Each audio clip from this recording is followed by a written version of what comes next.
Hey there.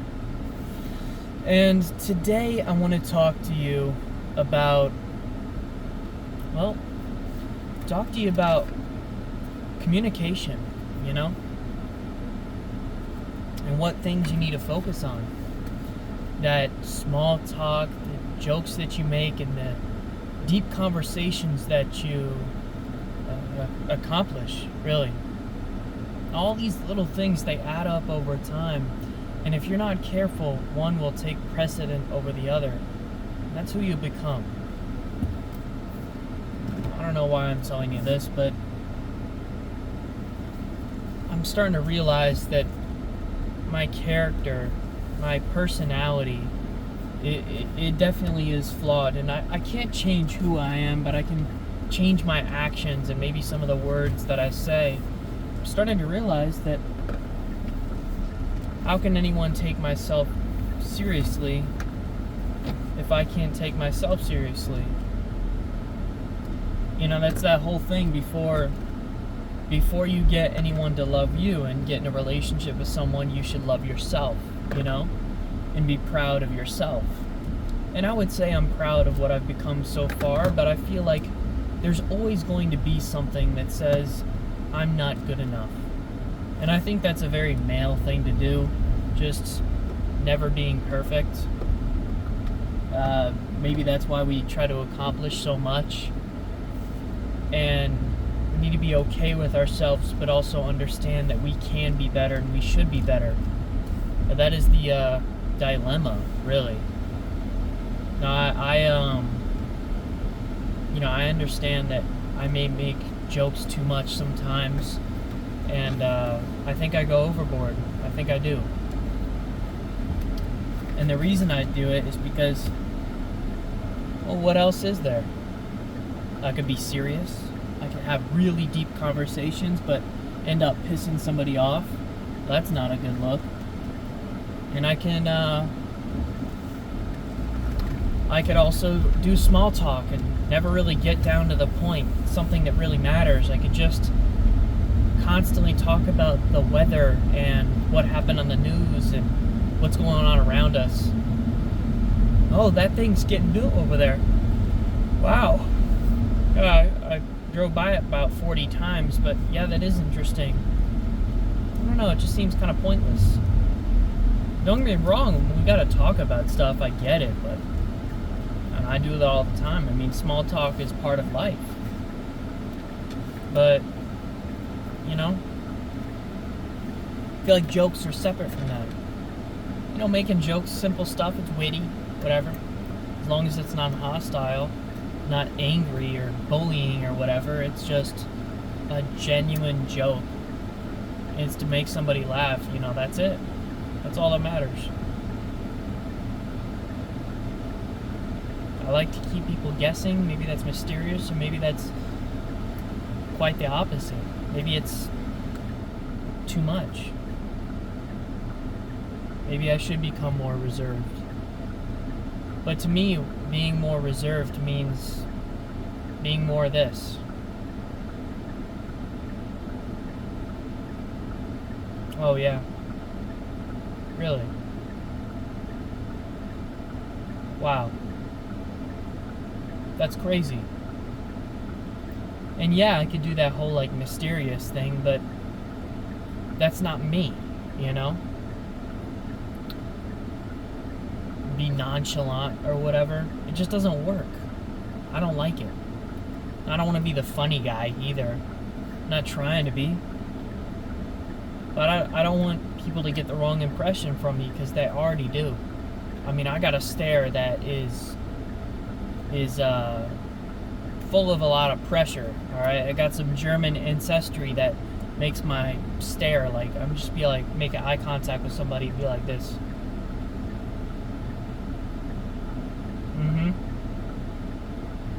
It's just weird.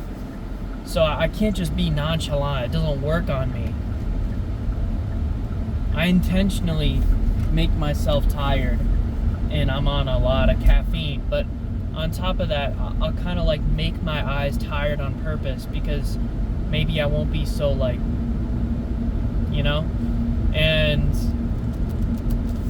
it sucks because I feel like I've always got to like pull away my eye contact from people, and it kind of looks unconfident when I do that, but I know if I make like the eye contact that I want to, it will be like, really, that's really interesting. And I'm like, I'll death stare people. It freaks people out. So I try not to. I try to pull my eye contact away as much as possible, with still being respectable, you know? But it's hard to, you know? I feel like I'm always trying to pull myself back from eye contact. But maybe that's even worse because now it's at like 10% capacity. Although, with holding eye contact and then hitting them with the laser eyes, I don't know, maybe more impactful. Like when you really want to convey a point, you'd be talking to them like this, and then you just kind of like, you're right. You know, it's much more powerful. But I'm just trying to think on what I can do better.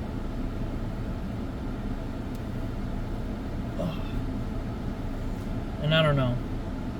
This is kind of a difficult thing for me, you know? I'm trying to be more charismatic. I'm trying to be funnier. I'm trying to be witty and quick, while still being respectable and not being like a jerk about it. You know, just harmless, like just quick little jokes here and there, no problem. Because life is short. And quite honestly, if you're not amusing me, I'm bored. I'm bored in life. You know, I go to work. Work's easy. I work really fast. I'm bored.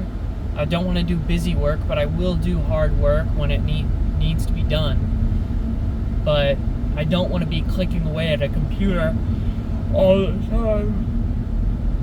But I will check in 40 patients back to back in the ER if that's what it takes. You know, I like immediate, important responses. And I think part of that is because of my procrastination in the past and in the present, where I will procrastinate on something partly because I can't get the motivation to do it, and then once I need to do it, it's like a challenge, like a fight to the finish line, to make sure that I complete the task in time before the deadline. It's exciting, it's adrenaline pumping, and it actually gets my brain working, you know? Otherwise, I just do it on my own. I get the motivation to do it. I complete it ahead of schedule. And then I'm bored again. And that's lame, you know? I don't want to do that. That's why every time I did homework in high school and college, it was just procrastination on procrastination, because I get more excitement out of fighting for my life on the due date, making sure that I get it done in time. And a couple times I messed up, and I felt like my life was being destroyed, but there's all the risk and all the reward with it, you know? So I understand, you know? It really sucks. There'd be some runners out here today, what the heck?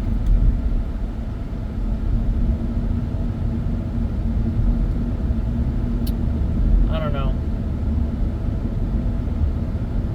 I'm trying to be more centered. I used to be really bad with my jokes. My jokes were not funny, and they were just hurtful. And part of that's from a certain someone in my life, and part of that's just me. It's who I am.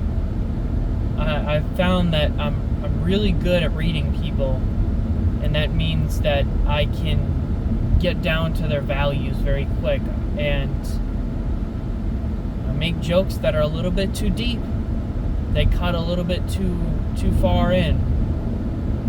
And I'm starting to understand that I should never do that, and keep everything on the surface level with jokes. Is when I make a joke that is based on like someone's identity, who they are, and not just like what they look like or what they're doing presently. I mean, I'm talking about what drives them. and then joking about that, it is destructive as hell. And I'm trying not to do that anymore, but there was a time where I would systematically figure out what people were thinking, figure out what their value, where their values lie, and destroy it. And I wasn't very popular for that.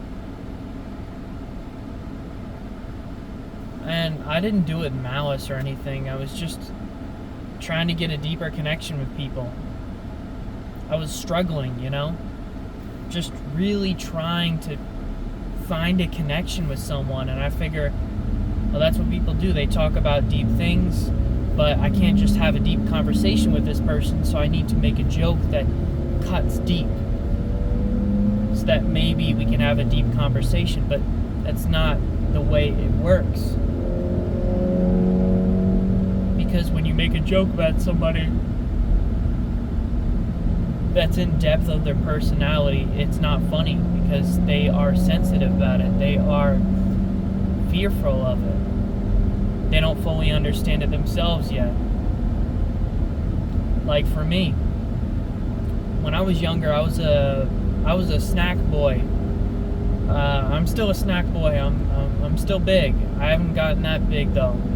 I have lost a lot of weight, and my weight has fluctuated over the years, but I've never been a skinny kid. And I'm trying to work on that. I'm trying to become a skinny kid and then hopefully bulk up with muscle. But there were times in my life where I was a little bit heavier set, and I would get comments, and it hurt. And there were jokes, I mean, this one time we were swimming, and I always wear a shirt when I swim. I still do to this day. You know why if you're a big boy like me. But wear a shirt, but if you get out of the water, everything's suctioned to you. You gotta wait for that shirt to dry before you protect it again. And I was standing up in the water. We were in a pond somewhere, and we were Boy Scouts at the time, and this kid made a comment towards me. This is the main antagonist, I guess you could say, in the story. And him making that joke, as well as being the pack leader of the bullies, I wasn't too happy about that. I played dumb, but at the end of the day, it did hurt my feelings, I mean, it pissed me off. But really, I was just embarrassed, Because up to that point, I hid my stomach very well. I'm very good at hiding a stomach. Wear a jacket, wear extra layers, wear all these things. And then finally, someone saw me, and they could have ignored it. They could have kept that joke to themselves, but they said it to elicit a reaction. And I didn't react. All I did was just look at him cluelessly. That usually works for a lot of people, by the way. If you ever are being made fun of, just play stupid until they look absolutely dumb for bringing it up. It's actually perfect. Another thing is you'll probe information out of them more too. And then you'll have more opportunity to destroy them. Just throwing that one out there. But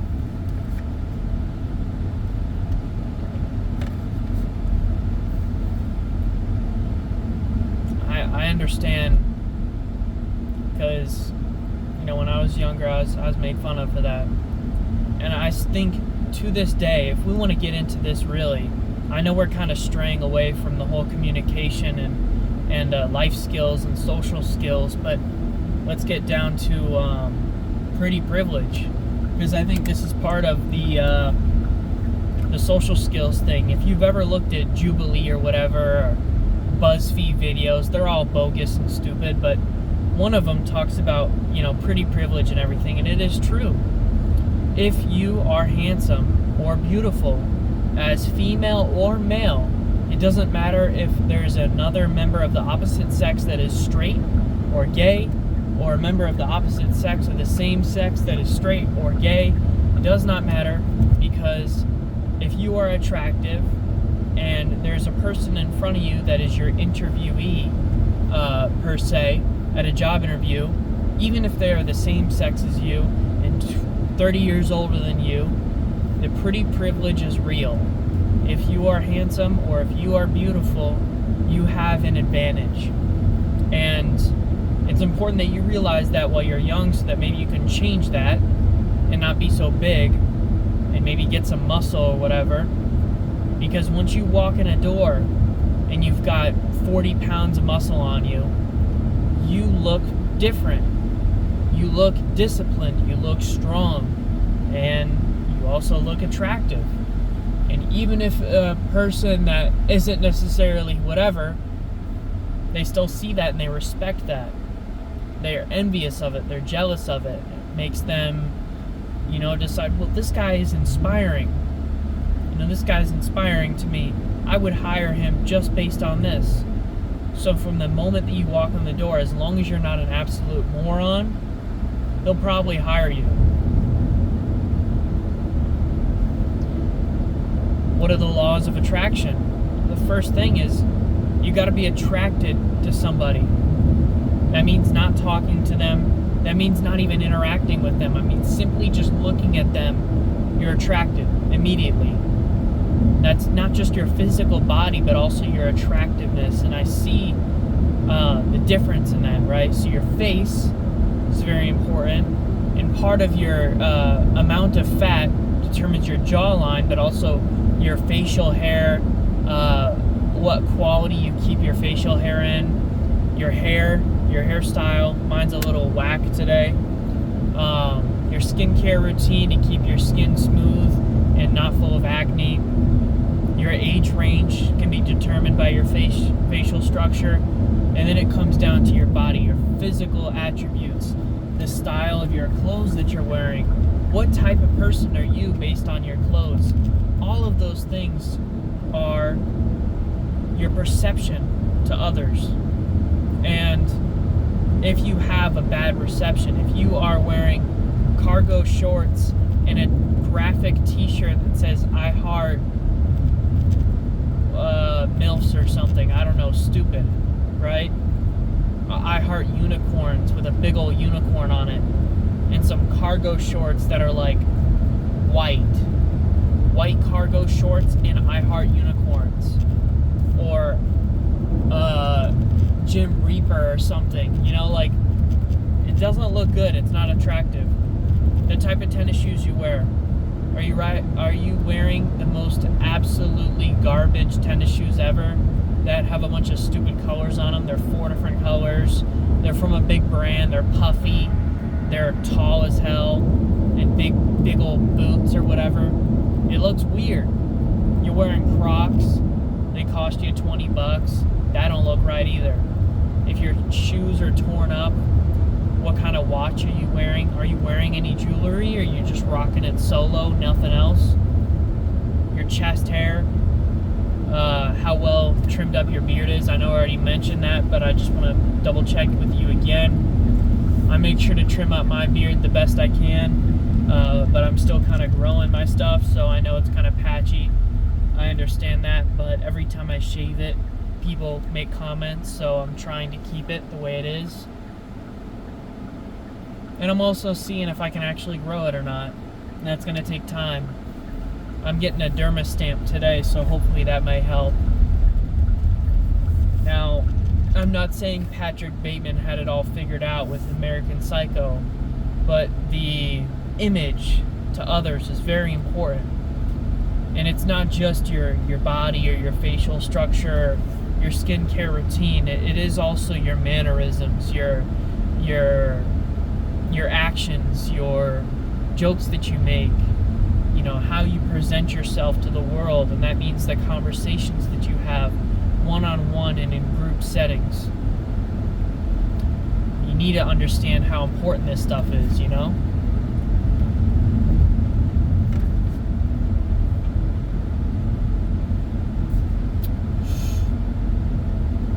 And I think that's one thing that I'll continue to struggle with my entire life. And it's why I don't know if I'll be able to be a good leader. Because I'll never be 100% mature, I know that. If I was to be 100% mature, with no room for jokes, you have to take me seriously. seriously, I would hate myself. I would hate not being happy. I would resent everyone around me. Because I truly believe that the more intelligent that you get, the smarter that you get, the less empathy you have, the less jokes that you make. Probably not at all. I mean, what is the basis of jokes? You don't take everything literally, you take everything figuratively. So you have to play around with something that isn't true, which means you're not serious, which means you're making dumb jokes. Maybe they're smart jokes, but for the most of the time, they're dumb jokes. What does the rich guy laugh? It's like a fake laugh, like, ho ho ho ho ho. It's not a real laugh, because they're not really laughing. It's a social cue. It's just conforming to the people around you. And when you get up there in status and you're on the golf course and some guy talks about how the 18th hole is definitely a par 1 and not a par 2, but they really need to change that and you're going to change it today or whatever. And it's like, oh, you're so good at golf, you changing the pars? Stupid, dumb, pointless about a pointless sport. And you're also just talking about how good you are. It's not humble at all. And it's not dumb at all because it's too professional. It's too curated. It's too well thought out. It's too planned. Real jokes, real comedy is unplanned humor. There's no thought process behind it except just straight wit. And that means the smallest thing is extrapolated into the most comprehensive and detailed joke that goes so far into imagination that you are completely flabbergasted and laugh at someone because they just said the silliest thing ever. That's what makes things funny. Something absurd. Something that is completely true and also completely wrong at the same time. A contradiction, you know? That's what humor is. I don't joke a lot with you here, and that's just because I don't really have anything to joke about by myself. I would have to be put in a psych ward if I was able to make jokes on my own talking to myself. So sorry about that. But anyways, I think that we all need to work on our social skills and be able to make jokes with people and in a professional manner, but also centered and humble. You know, if you can't make jokes with people, what are you doing? Life is all about trying to be happy, trying to make friends, build your family, build your wealth so your family can be prosperous and happy. And that's all the pursuit of it, right? The journey, the destination, and everything in between. You know, if we can't enjoy our time here and just try to wait till later to have fun, it's impossible. You have to be present in the moment. You can't just think about something in the future, say, I'll never make a joke again because that's risking offending someone. And if I risk offending someone, then that could affect my career in the future.